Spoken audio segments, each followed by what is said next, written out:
누가복음 13장 31절로 35절의 말씀은 제목을 이렇게 정해봤습니다. 완전해지는 제3일 이렇게 한번 정해봤습니다. 성경에서 이렇게 찾아보면 군데군데 3일이라는 표현이 참 많이 나와요. 3일, 사흘 이런 표현이 참 많이 나오는데 제가 그거를 이렇게 찾아가지고 우리 신앙에 적당한 그런 제목을 한 번씩 이렇게 만들어가지고 한번 정해봤습니다. 그래서 첫 번째로는 우리가 하나님 앞에 부름받는 사흘길이 있습니다. 부름받는 사흘길 이렇게 말합니다. 그리고 두 번째로는 목마름의 사흘길이 있습니다. 목마름의 사흘길이 있고, 세 번째로는 방황하는 사흘길이 있고, 네 번째로는 그다음 아주 고민하는 사흘길이 있어요. 그리고 마지막으로는 변화받는 완전해지는 사흘이 있습니다. 이런 거를 제가 제목을 가지고 하나씩 이렇게 설명을 한번 해보겠는데, 오늘 이 본문의 배경을 보면 이렇습니다. 예수님이 그 당시에 바리새인들과 이스라엘의 지도자들이 상당히 도전이 될 만한 그런 일들을 막 하고 설명을 하고 설교를 하고 다닙니다. 이 사람들하고 다르긴 한데 성경적으로 보여도 위배되지 않고, 이러니까 이 사람들이 상당히 위기감을 느껴요. 위기감을 느끼는데 오늘 이 자리에도 보면은 예수님이 얼마나 하시는 말씀이 멋있고 또 성경적으로 딱딱 맞고 이러니까 바리새인들이, 우리가 아는 대로 바리새인들이 예수님하고 친한 분들이 아니잖아요. 친한 사람들이 아닌데 이 사람들이 거기 보면 어떤 바리새인들이 이렇게 말합니다. 아마 이름도 없는 좀 무명한 바리새인들이 아니었나 싶어요. 그 유명한 사람들은 바리새인 중에 니고데모라 하는 사람, 공용원이라고 그러잖아요. 이렇게 이름을 밝히고 그러는데 오늘은 여기 보면은 유명하지도 않고 그냥 아마 평범한 바리새인들이 와주고 보기 싫으니까 자기네들하고 불편합니다. 선생님이요, 헤롯이 당신을 죽이려고 그럽니다. 급히 여길 떠나세요. 이렇게 되게 친화적인 말을 해요. 근데 실질적으로 그들이 예수님하고는 그런 친한 분들이 아니잖아요. 그래도 친한 척하고 얘기를 했는데 실제적으로 그 당시에 헤롯이 예수님을 죽이려고 했어요.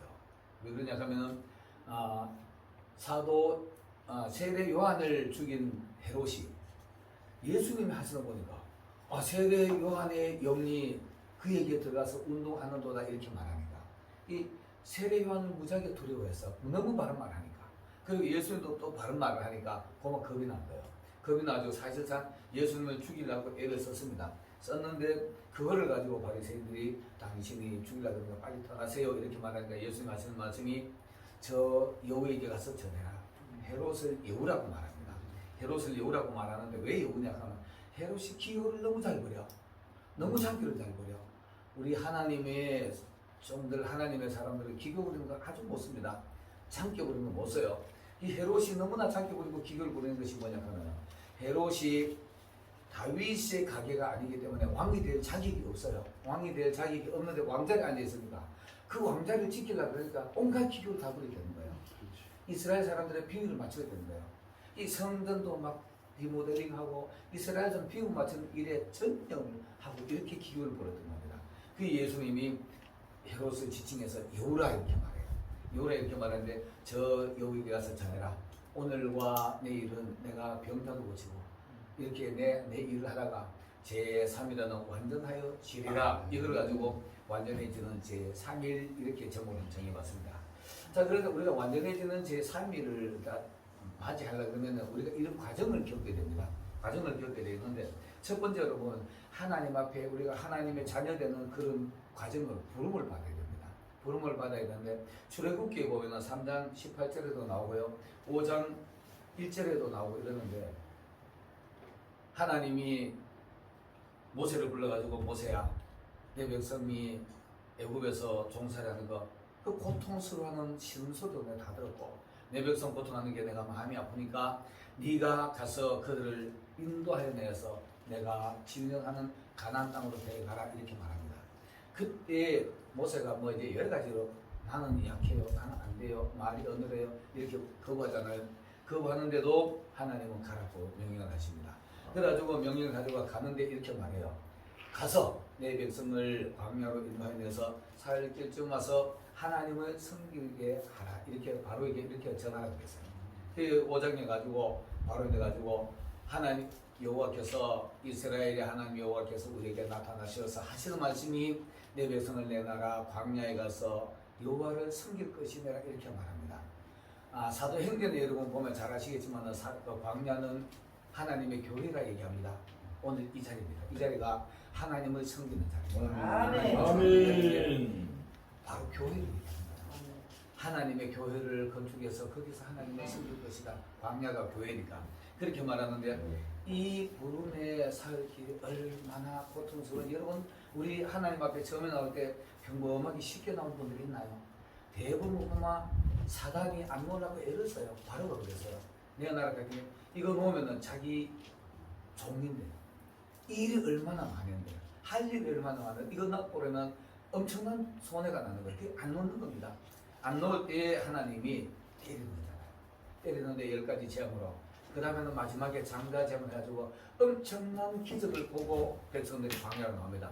그 나오는 과정을 이스라엘 백성들이 원망을 하잖아요. 보세요. 왜 쓸데없는 소리 가지고 우리가 이렇게 고통당하게 하느냐. 우리가 더 두드려 맞고 집도 안 주고 그리고는 벽돌을 똑같이 뿌려내려 그러니까 이렇게 어려움을 당했는데도 결국은 하나님이 그를 끌어내잖아요. 그걸 끌어낼 때 이스라엘 백성들 나올 때는 신이 났을 거예요. 나오면서 막 하나님을 찬양하며 나왔을 겁니다.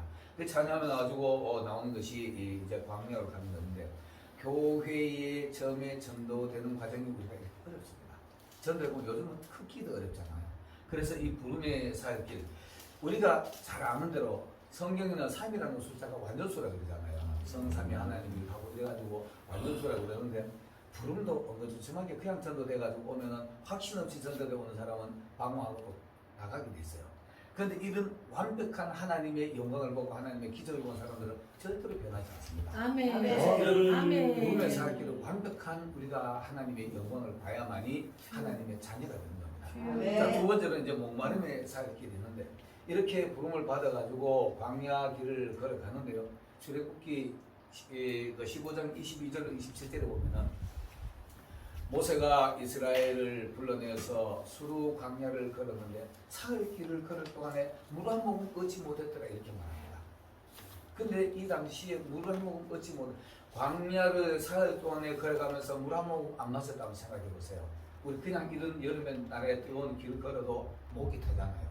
다만 이 사람을 이 이스라엘 백성들이 불평하는 사람들이 그 광야 목마름의 사흘 길을 불평 없이 걸어갔던 이유가 하나님의 영광을 받기 때문에 불평을 안 한 겁니다.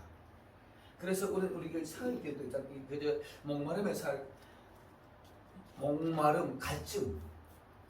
성경을 보면은 하나님의 말씀을 물로 해석을 합니다.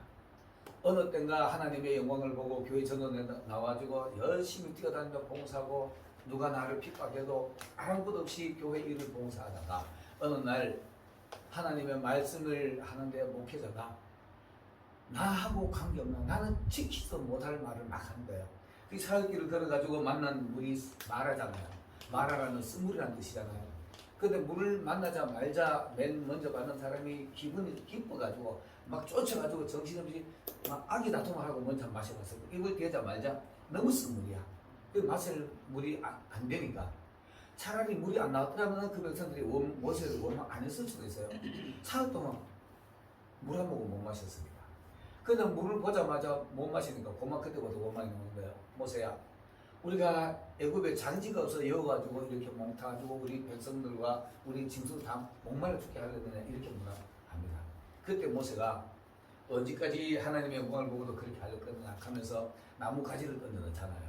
그 나무 가지를 던져 넣는 것은 모든 목회자들이 십자가로 선택한다 이렇게 말합니다. 사실입니다. 아멘. 하나님의 은혜를 받고 전도돼 나가지고 교회 신앙생활 열심히 하더라도요. 어느 때인가 목사님이 담배 피운 사람 담배 끊으라고 하면 담배 못 끊잖아요.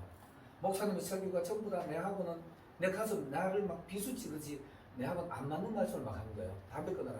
담배 어떤 사람은 교회 때 초신자들이 열심히 봉사하면서 요 양말 속에 담배 숨기고 오잖아요. 숨겨가지고 급히 쫓아가지고 화장실에 가서 담배 피우고 그러잖아요. 초신자는 그런 사람 봤습니다. 그런 사람 보고 일본에 가서 아주 거저시 이렇게 꼽아가지고 예배 끝나면 막 급히 막 쫓아가서 담배 막 줄담배 피우고 이런 사람 봤어요. 근데 이거 전부 목회자 끊으러 가니까 이거 내하고 안 맞는 말씀이야. 쓴물이야. 전부 쓴물이야. 술 끊어라. 나쁜 짓 하지 마라. 이 다 쓴물이야. 내하고는 관계없는 설교를 계속하니까 이쪽으로 쓴물이 오니까 괴로워 죽겠는 거야. 그때는 내하고 맞지도 않는 설교는 날 까는 설교한다고 성도들이 불평하게 돼 있습니다.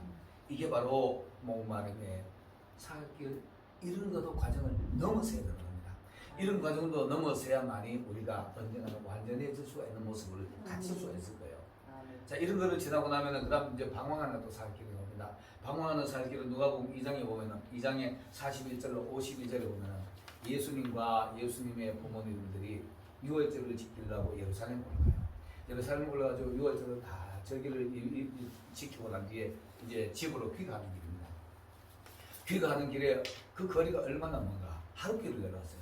하룻길을 내려와가지고 여든 사관에 가지고 잠잘랐고 이제 자기 가족 점검하는 겁니다. 점검하다 보니까 예수님이 안 보이는 거예요. 12살 난 아이가 당연히 따라올 줄 알지. 12살 정도면은 부모들을 마장하시고 그냥 따라오잖아요. 근데 뭐 없어. 찾아도 없습니다. 그 친척들 보고 같이 동년자들 속에서 보고 우리 예수를 못 받는 약간 아무도 본 사람이 없는 거예요. 거기서 있잖아요. 그 예수님의 부모님들이 예수님이 이뤄가지고 찾아가는 길이 하룻길을 왔는데 사흘길을 걸어 올라가지고 예루살렘에 도착하니까 거기서 지도자들하고 서기관들과 바리새인들과 성경을 논쟁만 하고 있는 거예요. 가지고 아이야, 너 어쩌다 우리인데 이렇게 어떻게 우리 마음이 이렇게 불편하게 하느냐? 하룻길 갔다가 2차로 사흘길 올라왔다 이렇게 불편한 거예요. 그러니까 예수님이 내가 아버지 집에 있어야 될 줄 왜 몰랐습니까? 이렇게 말합니다. 여러분, 우리도 언젠가 신앙생활 이렇게 열심히 하고 전도대가 오고 또 목이 말라가지고 가다가 어느 새 은혜 받잖아요. 새 은혜 받으면 신나가지고 신앙생활 잘하는데 신앙생활 잘하면은 항상 나는 예수님과 동행하는 줄 알아요. 이 부모들도 동행 중에 있는 줄 알았어. 동행 중에 있는 줄 알았는데 없었잖아요. 우리가 신앙생활 하다 보면 언젠가 보면은 나도 모르게 예수님하고 내가 관계없는 행동할 수 있어요. 그러다 보면 예수님은 내 곁에 없고 그때부터 방황하기, 내가 막 신앙이 막 방황이 오는 거예요. 신앙이 방황이 오면은 그때는 이쪽 기도원을 가지고 기도도 저쪽에 은사 있다 가는 교회 가지고 걷어가지고 기도도 받아보고 예언자라는 나는 목사님 찾아가지고 예언도 받아보고 큰 기도원, 작은 기도원 막 다녀봐도 은혜가 없는 거예요. 이렇게 방황된 겁니다. 이 방황이 완벽한 방황이 끝나면 그때 예수님을 만나는데 그 예수를 어디서 만나느냐? 하나님의 집에서 만나는 겁니다. 내가 아버지 집에 있어야 될 줄 왜 몰랐습니까? 여러분, 방황할 때 방황하지 마시고 본 교회 가서 아버지 내가 어디서 실려가지고 내가 예수님 늘 동행이 있는 줄 알았는데 보니까 아니었어요. 착각했어요. 회개, 진정한 회개할 때 은혜가 되찾아오는 겁니다. 아가서에 보면은 술라미 처녀가요. 술라미 처녀가 잔치가 얼마나 7일 잔치 하잖아요. 그 잔치가 너무 힘들어가지고 먼저 집에 와가지고 꼬막 깜빡 잠이 들었어. 신랑도 안 하는데 신랑도 하는데 깜빡 잠이 들었는데 비몽사몽간에 잠들랑 말랑 그러는데 신랑이 와가지고 문 밖에서 문을 두드립니다. 그러니까 아유 지금 내가 발도 씻고 몸도 다 씻고 누워 자고 있는데 지금 와가지고 깨고 싶은데 못 깨는 거예요. 우리 신앙도 이럴 때 있습니다. 우리 신앙도 이럴 때가 있는데 그래가지고 아이고 내가 다 씻고 잤는데 지금 너무 늦게 왔다 이렇게 속으로 마음에 불평스러운 마음이 있는데 갑자기 바깥이 조용한 겁니다. 조용하니까 이 영감 치고 옆에 잔하씩 가지고 더듬더듬 없어요. 그때서는 화들짝 일어나가지고 바깥에 일어나가지고 자기 신랑 찾습니다. 길거리에서 붙들고 우리 신랑 봤느냐? 우리 신랑 이렇게 훈훈하게 잘생겼는데 막 이렇게 하고 갔는데 아무도 본 사람이 없어요. 거기에도 보면 거리나 큰 길이나 이렇게 말합니다. 거리나 큰 길이나 그 다음 예루살렘 성 중에 행순하는 사람 이렇게 말해요. 큰 길, 작은 길. 자 보세요. 이 길은 예수님이고 우리가 예수님 찾아가는 길이잖아요. 큰 교회, 작은 교회를 얘기할 수도 있습니다. 그리고 성 중에 행순하는 사람, 신앙생활 열심히 하고 하는 사람들, 은혜 있는 사람 붙들고 우리 신랑 받느냐, 어디에 은혜가 있느냐 이렇게 묻는 거예요. 근데 아무도 본 사람이 없어요. 그 본 사람이 없는데 그때 이 술라미 처녀가 자기 골방에 돼가지고 마구 잘못하려고 비니까 그때 신랑이 나타나는 거예요. 그 신랑이 손을 붙잡고 자기가 태어난 어미의 방에 들어가기까지 놓지 아니할 이렇게 말해요. 여러분 방황하다가 어느 땐가 은혜가 되찾으면 정말 그 예수님과 손잡고 다시 놓치지 마시고 끝까지 붙들고 가시 내는 되시길 예수님으로 축원합니다. 그 다음에는 이제 고뇌하는 살길도 있어요. 신앙생활 이런 거를 하다가 보면은 언젠가 보면은 나도 신앙생활에 고민스러운 일들이 너무너무 고통스럽게 고민스러운 일들이 찾아올 때가 있습니다. 그런 게 어디에 나오니까 창세기 22장에 보면 이삭이 하나님이 이삭 바쳐라고 그러잖아요. 하나님이 네 아들 하나 줄 것인데 네 아들을 통해서 별처럼 모래알처럼 수많은 자녀들이 날 거다 이렇게 맞춰 놓거나 그 아들을 앞세우게 갔던 아들 조그마한 아이를 갖다가 아주 20세도 안 된 아이를 갖다가 바쳐라 그러니까 고민이 되는 거예요. 근데 하나님 말씀이니까 어떡합니까? 고민하다가 보면 알겠으면 예가고 갑니다. 그 가는 길이 사흘길입니다. 그 가는 길이 모리아산까지 가는 길이 사흘길인데 사흘 후에 이렇게 도착했는데 저 멀리 모리아산이 보여요. 그때까지도 하나님의 말씀이 한마디도 없어. 어쩌면 아브라함 생각에는요. 내가 가는 길이 사흘길인데 가는 중에 내가 순종해 가다 보면 하나님이 야 그만 됐다 이렇게 하실 수도 있을 이런 마음이 있었을 거예요. 그런데 사흘길을 걸어갔는데도 바로 앞에 모리아산이 저 멀리 보이는데도 대답이 없는 거예요. 이제 할 수 없잖아요. 할 수 없으니까 하인들을 걸어다가 뭐 내가 아들하고 둘이 갔다 올 테니까 너희들이 여기 머물러라. 그리고 장작은 아들의 등에 지우고 자기 칼하고 불만 들고 가는 거예요. 불만 들고 가는데 앞에 가던 아이가 아버지 평소에 따라가 봤으니까 아버지 불과 나무와 칼은 있는데 어린 양은 어디 있습니까? 아브라함의 막내는 내 아들이잖아요. 아 이런 얘기하면 가슴이 쓰려. 이런 거 한번 해보셨나요? 내 가장 소중한 거 달라갈 때 그거 고민스럽잖아요.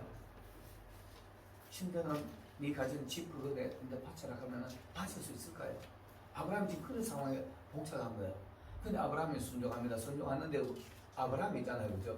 예수님이 아브라함을 이렇게 말합니다. 너희 조상 아브라함이 나의 때 볼 것을 즐겨하다가 보고 기뻐하였느니라. 아브라함이 예수님을 봤다고 말하고 있어요. 예수님이요. 예수님이 증거를 하실 때 그렇게 말하는데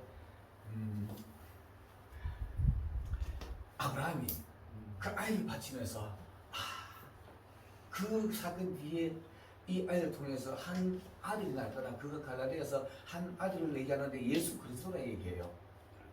갈라디아서 사도 바울은 예수 그리스도를 봤다 이렇게 말해요. 이 아들을 통해서 한 왕이 태어나죠. 새 나라가 건설되고 이 흐름이 든 겁니다. 아멘. 그렇기 때문에 들을 수 있었던 겁니다. 우리는 어떻습니까? 우리가 가장 소중한 거 드리면 내 지금 가지고 있는 거 여러분 얼마나 소중한 거 많이 가지고 있나요? 그 하나님 달라고만 드릴 수 있나요? 저도 사실 그 자신 있게 말 못합니다. 말 못하는데 우리 어떻게 보면은 저가 지금 제 나이가 올해 그 59년생이라 60만은 아직 64인데 65살 우리 한국 나이로 내 지금 목표하려고 생각해 보니까 80까지 한다 그래도 10년밖에 안 남았어. 70에 정년한다 그러면 이제 5년 남았어. 뭐가 우리가 필요할까요? 뭐가 우리가 가지고 그렇게 애착을 가져야 될 만한 것도 있나요? 그러면은 내 삶도 사실 그렇게 안 남았어요. 뭐가 그렇게 애착을 가지고 있나요? 그러면 애착 가지고 하나님 달라고만 예약하고 드릴 수 있는 이런 마음 자체가 너무 필요할 겁니다. 이거 못 드려가지고 고민하는 거예요. 고민하고 이거 내가 얼마나 애써가지고 먹은 건데 이거 얼마나 애써가지고 받은 아들인데 못 드리는 거예요. 이런 고민이 있잖아요. 이게 바로 이 고민하는 게 사역인데 완벽한 고민을 하는 거예요. 완벽한 고민하고 아버지가 알아서 하시겠지. 달라 그럴 때는 하나님의 이유가 있을 거야. 더 큰 거 주실 거야. 라고 드리는 겁니다. 아멘. 아브라함이 이삭을 드려가지고 영원한 큰 애비에서 열국의 애비가 됐잖아요. 그 사건으로 열국의 애비가 된 겁니다. 여러분 어떤 고민이 여러분을 악기를 맞고 여러분의 갈등을 머뭇거리게 하나요? 하나님의 것이라면 하나님의 과감하게 드릴 수 있는 완벽하게 드려버리는 내 걸 포기할 수 있는 이런 고민을 한번 해보시기 바라겠습니다. 네. 자, 그리고 이제 마지막으로 변화되는 사역이 있습니다. 완전한 우리가 이런 고민을 완벽한 단련을 받고 나면은 완전히 내 마음의 변화가 일어나고요. 하나님 나라에 완벽한 변화가 일어날 겁니다. 그것이 바로 요한복음 2장에서 나오는 말씀인데 요한복음 2장에 보면 이렇게 말해요. 사흘째 되던 날에 이렇게 시작합니다. 사흘째 되던 날에 예수님과 예수님의 제자들 예수님 어머니도 거기에 초청을 받았습니다. 거기 어디입니까? 잔치집이잖아요. 우리도 언젠가는 하나님의 천국 잔치집에 초대가 될 겁니다. 여러분 거기 초대 못 된다면 당황스러울 거예요. 초대돼야 됩니다. 초대돼야 되는데 거기는 예수님의 제자들 예수님의 제자들과 당연히 우리가 예수님 다 제자들이잖아요. 예수님 제자니까 초청이 돼야 되고 예수님의 가족 아멘. 구성원들이잖아요. 초대가 돼야 됩니다. 그 아멘. 초대가 안 된다면 우리가 정말 딱할 겁니다. 아멘. 네. 그 초대됐는데 거기서 어떤 일이 벌어지냐 알잖아요. 우리 다 아는 대로 포도주가 떨어졌습니다. 포도주는 우리가 그 완전 그 잔치에 참여할 때는 기쁨이 넘쳐야 되는데 포도주는 기쁨의 재료잖아요. 기쁨의 재료인데 이 포도주가 떨어지고 나니까 예수의 어머니가 하나님의 계시를 받을 때는 하나님의 아들이라고 하나님이 일할 사람을 알았는데 나이가 30될 때까지 아무 짓도 안 하고 그 잔치집 와가지고 가만히 앉았으니까 예수의 어머니가 아들을 하나님 일할 수 있도록 이제는 절성됐으니까 하나님 일할 수 있게 종용한 겁니다. 포도주가 떨어졌는데 그 어머니가 쫓아가서 아들아 예수 이 집에 포도주가 떨어졌다. 이거는 사실상 그 어머니의 기도입니다. 어머니의 바램이잖아요. 기도인데 포도주가 떨어졌다 하길래 예수님이 그게 무슨 일이냐 하고 상관없습니다. 아니 몇 대 안 됐습니다. 예수님의 때 여러분 때를 앞당길 수 있는 게 기도입니다. 아멘. 기도를 하는 사람이 하나님의 때를 앞당길 수 있잖아요. 우리 성경에서 그런 예가 많잖아요. 그러거나 말거나 내 때가 아주 이르지 아니하였는가 그러거나 말거나 행동 못하는 거예요. 행동 못하는데 예수님의 어머니가 하인들을 쭉 불러놓고 그 하인들을 오늘 우리 목회자하고 비교하면 됩니다. 하인들을 쭉 불러놓고 너희가 내 아들 예수 저희분이 무슨 말씀을 하든지 그대로 하라. 아멘. 하나님의 말씀이 여러분에게 어떤 말씀이 이루어지는지 그대로 하는 게 완벽한 변화를 볼 수 있는 겁니다. 완벽한 변화를 볼 수 있는데 아멘. 그러니까 이 하인들도 대단해요. 알겠습니다 하고 그냥 쪽을 가지고 섰어. 쪽을 가서니까 서는 이유 뭡니까? 뭔가 지시를 받아잖아요. 하나님의 말씀에 내게 어떤 말씀이 임할까 그걸 기다리는 겁니다. 그러니까 예수님이 할 수 없이 일을 해야 될 때가 됐으니까 가지고 물통에 들어있는 거 싹 다 없어졌잖아요. 완전히 커내라. 돌 항아리에 서선 육은 사람의 수입니다. 인간이라는 뜻을 얘기하는 겁니다. 돌 항아리는 우리의 심령입니다. 마음인데 거기에 세상 것을 확 꺼내버려야 됩니다. 싹 비워야만이 하나님의 말씀 물을 채워라. 하나님의 말씀으로 가득 채우는 겁니다. 아구까지 채워라. 여러분 우리 아구까지 채워라라는 말은 뭐냐 하면 하나님의 말씀을 우리에게 가득 채워라는 말씀이 된대요. 그러면 성경 66권을 알아야 다 설교가 가능할까? 그 말이 아니고요. 내가 하나님의 말씀을 완벽하게 이해하고 전달하라 이 말하는 겁니다. 완벽하게 이해하고 전달해야만이 그 맛을 보는 사람이 기쁨이 넘치고 이거 뭔 일이냐 전에보다 더 좋은 술이 나왔네 놀라는 겁니다. 이런 술을 우리가 세상 사람들에게 전달해 주면 주의 종들 되어야 되는 겁니다. 아멘. 그러니까 거기 있는 사람들 다 놀라잖아요. 이럴 때 우리가 그 물이 완벽한 포도주로 변해가지고 기분이 되는 것처럼 아멘. 우리가 이런 생활길을 걸어야만이 완전해지게 되는 겁니다. 하나님 앞에 섰을 때 우리가 완전한 모습으로 변화되는 겁니다. 자 이제 마지막에 말씀으로 마무리를 하려고 해보겠습니다. 마태복음 5장에 보면 이런 말씀이 있습니다. 마태복음 5장 45절에 보면은 43절 그 이하를 보면은 너희가 원수를 사랑하라. 원수가 누굽니까? 원수가 마태복음 10장에 보면은 너희 집안 식구가 원수들이라는 겁니다. 너희 집안 식구가 이 말은 뭐냐 하면 가장 가까운 사람이 원수입니다. 왜 그러냐? 멀리 있는 사람이 나를 괴롭힐 이유가 없잖아요. 미국인들이 나를 괴롭힐 이유가 없잖아요. 가장 가까이 있는 아주 가까이 있는 어떻게 보면 가족일 수도 있고 성경 말씀 그대로 보면 식구 같이 밥 먹는 사람 한상에서 밥 먹는 사람 우리가 지금 여기서 예수님의 상을 차려놓고 하나님의 말씀을 신선하게 우리가 같이 식사 말씀으로 먹고 있는 거예요. 어쩌면 우리 가장 가고 여기서 우리인데 나를 괴롭게 한 사람이 생길 수가 있습니다. 성경적인 그래요. 그럴 때도 그를 원수를 사랑하는 거예요. 원수를 사랑하라고 그러잖아요. 그래서 내가 모든 행사할 때마다 비평하지 말고 남 부정적인 말하고 이 말에 꼭 하잖아요. 꼭 하는데 여러분 가장 가까운 사람이 나를 괴롭게 하는 겁니다. 그 사람이 아니라 어쩌면 그 속에 잠시 사람이 장난치는 거지. 그런데 속지 마시고 원수를 사랑하는데 물론 있잖아요. 그죠? 너무 애매하면 좀 상태를 봐서 감정 상하지 않게 이렇게 좋게 얘기하잖아요. 한 마리 푹 찔러보면 네 속모습으로 날 찔렀나? 나는 더 큰 걸 가지고 찔렀다 이러면 그거 하지 마시고 진짜 원수 사랑하는 거는요. 나를 아프게 하더라도 제가 왜 나를 때렸지 생각하시고 때리는 이유를 알고 나한테 달래주는 것이 사랑하는 거잖아요. 아멘. 아멘. 자 보세요. 이렇게 해야만 우리가 완벽한 변화가 일어나는데 48절에 보면 이렇게 5장 48절에 보면 너희 아버지께서 온전하신 같이 너희도 온전하라 이렇게 말합니다. 이 온전이라는 말이요 완전이라는 말입니다. 그래서 오늘 내가 완전해지는 제3일 이렇게 했는데요. 하나님의 계명을 지키고 하나님의 사랑을 우리가 다 했을 때 우리가 이렇게 하나님이 온전하시가 우리도 온전해질 수 있는 거예요. 그냥 감정 처리하는 것이 아니라 신앙적으로 한 말씀 아는 걸 그대로 행동하려고 하는 이것이 완전해지는 길이 되는 겁니다. 그러고 나면은 어느 날 우리가 하나님 앞에 천국 잔치가 배설이 됐을 때 거기서 우리 슬픔, 고통 모든 짐을 내려놓고 그 세상 물이 싹 사라지고 하나님 앞에서 완벽하게 변해지는 포도주처럼 기쁨이 넘칠 때가 있을 거예요. 이 기쁨을 우리가 이 땅에서도 경험을 해야 되고 누려야 되고 하나님 앞에 가서도 완벽해지는 사흘길을 경험하시고 완벽하게 변화받는 사흘 되고 우리 그런 주의 종들이 다 되시길 예수님을 축원합니다. 아멘. 아멘. 기도